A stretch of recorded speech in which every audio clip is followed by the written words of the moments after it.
ട്രെയിനിൽ കയറാൻ ധൃതിയിൽ പോകുന്ന ഒരാളെ തടഞ്ഞു നിർത്തി ഒരപരിചിതൻ അയാളുടെ ഒരു പൂർവ്വകാല സംഭവവും ഭാവിയിൽ സംഭവിക്കാൻ പോകുന്നതും പറയുന്നു.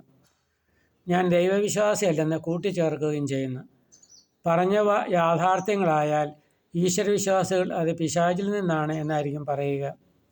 പിശാചിന് നമ്മെക്കുറിച്ച് അറിയാം എന്ന് ശരിയാണെങ്കിലും ജന്മനാലെ സിദ്ധിച്ചിട്ടുള്ള കഴിവ് നിലനിർത്തുന്ന ഒരാൾക്കും ഇങ്ങനെ പറയാനാകും.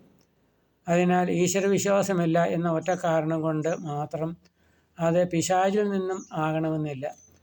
എന്നാൽ പിശാചിനെ പുറത്താക്കാൻ കഴിവുള്ള ഒരാൾക്ക് അത് തിരിച്ചറിയാനുമാകും. അത്തരം ആളുകളുടെ ഉറച്ച വിശ്വാസങ്ങളിലൂടെ കടന്നു വന്ന് നന്മയും തിന്മയും തിരിച്ചറിയാനാകാത്തവരായി അവരെ മാറ്റാൻ പിശാചിൻ്റെ കൗശലത്തിന് ശക്തിയുണ്ട്.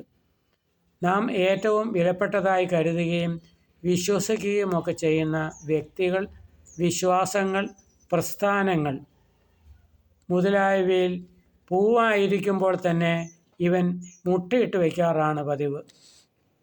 തിരിച്ചറിയാൻ നാം വൈകിപ്പോകുന്നു.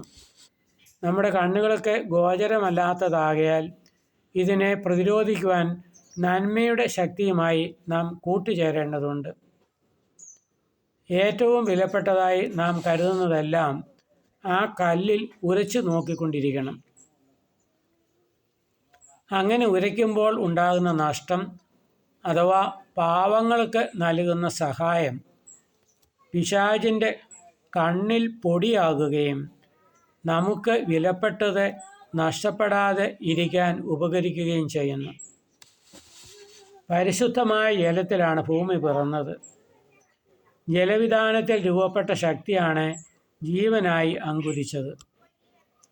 അത് മനുഷ്യരൂപം പ്രാപിച്ചതോടെ, അതായത് അറിവില്ലായ്മയിൽ നിന്നും അറിവിലേക്ക് വന്ന അവസരത്തിൽ തിന്മയുടെ അറിവ് കൂടി നമ്മുടെ ബോധമണ്ഡലത്തിൽ പ്രവേശിക്കുകയായിരുന്നു.